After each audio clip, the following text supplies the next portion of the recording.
Foods of fitness. આજે આપણે બનાવીશું મસાલો ભરી પરાઠા વણવાની ઝંઝટ વગર વણતા સમયે બિલકુલ પરાઠા ફાટે નહીં એવી નવી રીતે પરાઠાને વણી ગરમા ગરમ એકદમ ટેસ્ટી નવા વડાપાઉં પણ ભૂલાવી દેવા ટેસ્ટી પરાઠા બનાવીશું.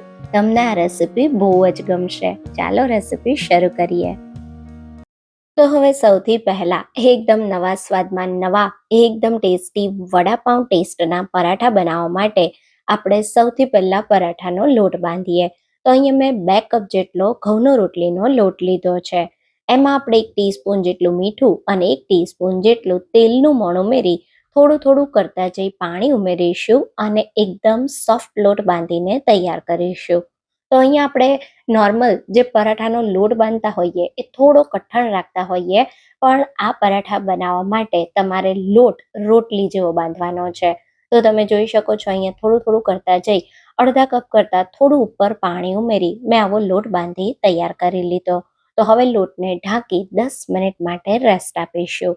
ત્યાં સુધીમાં આપણે વડાપાઉંની ડ્રાય ચટણી, તો સૂકી ચટણી બનાવીશું જે આપણા પરાઠાને સુપર ટેસ્ટી બનાવશે. તો એક પેનમાં 1/4 કપ જેટલા શીંગના દાણા ઉમેરીએ. સાથે મેં અહીંયા 10 કળી જેટલું લસણ લીધું છે. તો જો નાની કળી હોય તો તમે થોડું વધારે પણ લઈ શકો છો, અને જો લસણ ના ખાતા હોય તો એને બિલકુલ સ્કીપ કરી શકાય. તો હવે એકદમ સારી રીતે લસણની કચાશ થોડી દૂર થઈ જાય અને શીંગના દાણા થોડા શેકાઈ જાય ત્યાં સુધી એને શેકી લેશું. તો લગભગ 3 થી 4 મિનિટમાં શીંગના દાણા થોડા શેકાઈ જાય એટલે આપણે આમાં 4 મોટી ચમચી જેટલું અથવા 1/4 કપ જેટલું ટોપરાનું ખમણ ઉમેરીશું. તો મેં અહીંયા સળી ટોપરાનું ખમણ લીધું છે. તમારી પાસે જો ટોપરાના સૂકવેલા ટુકડા હોય તો એ પણ લઈ શકાય, અથવા તો જે બારીક ટોપરાનો પાવડર આવે એ પણ તમે વાપરી શકો છો. તો ટોપરાનું ખમણ ઉમેરી ગેસ બંધ કરી દેવાનો અને 1 મિનિટ ટોપરાનું ખમણ શેકી લેવાનું. થોડું શેકાઈ જાય એટલે 1 ટેબલ સ્પૂન સફેદ તલ ઉમેરી થોડા મિક્સ કરી અને તરત જ શેકેલી સામગ્રીને એક બાઉલમાં કાઢી લેશું અને આને થોડી ઠંડી થવા દેશું. અચ્છા, અહીંયા આપણી શેકેલી સામગ્રી કમ્પ્લીટ રૂમ ટેમ્પરેચર પર આવે પછી આપણે એને મિક્સર જારમાં ઉમેરી દઈશું.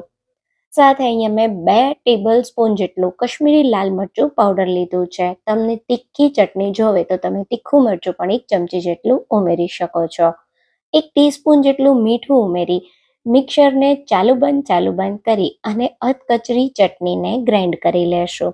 તો તમે જોઈ શકો છો એકદમ પરફેક્ટ એવી ચટણી તૈયાર થઈ ગઈ છે. તો આ ચટણી તમે વડાપાઉં સાથે પણ ખાઈ શકો છો અને આજે આપણે આને પરાઠામાં યુઝ કરવાના છીએ.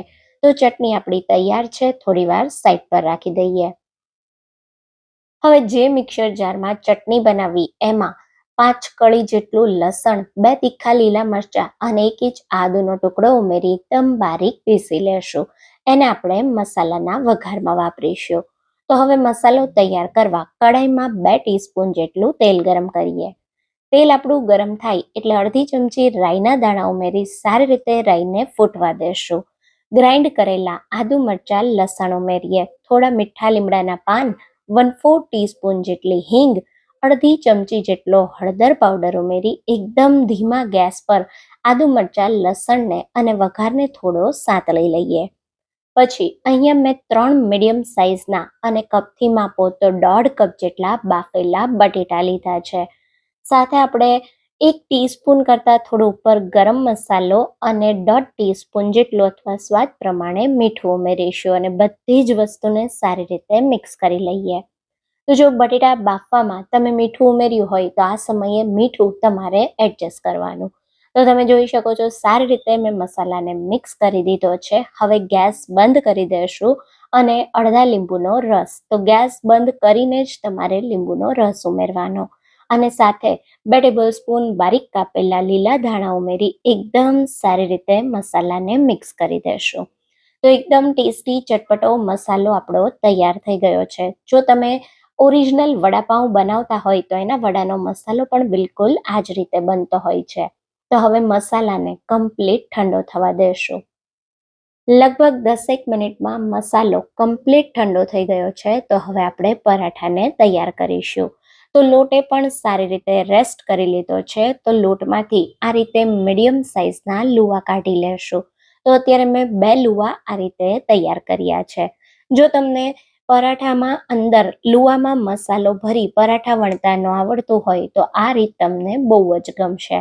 તો એના માટે શું કરવાનું, અહીંયા આવી મીડિયમ થીક એવી રોટલી વણીને તૈયાર કરવાની. તો આ જ રીતે હું બીજી રોટલીને પણ વણી લઈશ. તો તમે જોઈ શકો છો અહીંયા એકદમ સારી રીતે મેં 2 રોટલીને વણી લીધી છે. હવે આપણે જે મસાલો તૈયાર કર્યો તો એને આપણે 1 થી 1.5 ટેબલ સ્પૂન જેટલો લેવાનો અને આ રીતે એકદમ પાતળું એવું મસાલાનું લેયર તમારે કરી દેવાનું રોટલી ઉપર. પછી આપણે જે સૂકી ચટણી તૈયાર કરી એના રીતે થોડી આપણે સ્પ્રિંકલ કરીશું તો આ ચટણીનો ટેસ્ટ બહુ સારો એવો આવશે. અને પછી એના ઉપર બીજી આ રીતે રોટલી રાખી હલકા હાથે પ્રેસ કરી દેવાનું. અંદરની સાઈડ બિલકુલ હવા ના રહે એનું તમારે ધ્યાન રાખવાનું.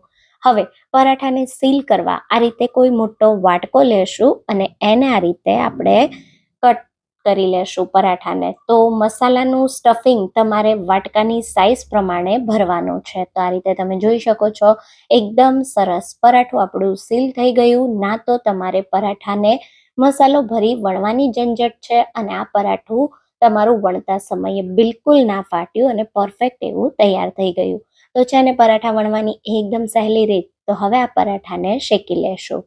તો મીડિયમ ગરમ તવા પર પરાઠાને રાખી 10 સેકન્ડ એક બાજુથી થવા દેશું. પછી સાઈડ પલટાવી ઉપરની સાઈડ ઘી, તેલ કે બટર જેમાં તમારે પરાઠું શેકવું હોય એને લગાવી દેશું. તો મેં અત્યારે સિમ્પલ થોડું એવું તેલ ઉમેરી બધી બાજુ ફેલાવી દીધું. હવે પરાઠાની સાઈડ પલટાવી બીજી બાજુ પણ હલકું એવું તેલ લગાવી બંને બાજુથી સરસ ગોલ્ડન ડિઝાઇન આવે અને હલકું ક્રિસ્પી પરાઠું થાય ત્યાં સુધી શેકી લઈએ.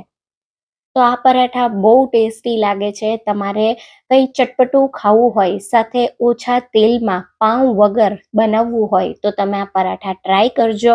તમને બિલકુલ વડાપાઉંની યાદ નહીં આવે એટલા બધા ટેસ્ટી આ પરાઠા બને છે કે તમે એકવાર બનાવશો ને તો તમને બહુ જ ભાવશે. તો સરસ પરાઠું શેકાઈ ગયું છે. આપણે એને પ્લેટમાં કાઢી લેશું. આ જ રીતે બાકીના પરાઠાને બનાવી લેશું.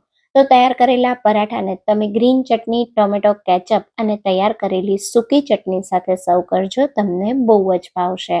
તો પરાઠાને સર્વિંગ પ્લેટમાં કાઢી પરાઠાને સર્વ કરો ત્યારે પણ આ રીતે ઉપરથી થોડી તમારે ડ્રાય ચટણી ઉમેરી દેવાની. તો તમે જુઓ અંદરથી પરાઠા કેટલા સરસ દેખાય છે. જોતાં જ ખાવાનું મન થઈ ગયું ને. તો આજે જ આ રેસીપીને ટ્રાય કરજો અને મને કહેજો કે તમને આ રેસીપી કેવી લાગી. જો તમને મારી રેસીપી ગમી હોય તો રેસીપીને લાઈક કરજો અને વધારેમાં વધારે શેર કરજો. તો ફરી મળીશું એક આવા નવા જ વિડીયો સાથે. ત્યાં સુધી થેન્ક યુ ફોર વોચિંગ.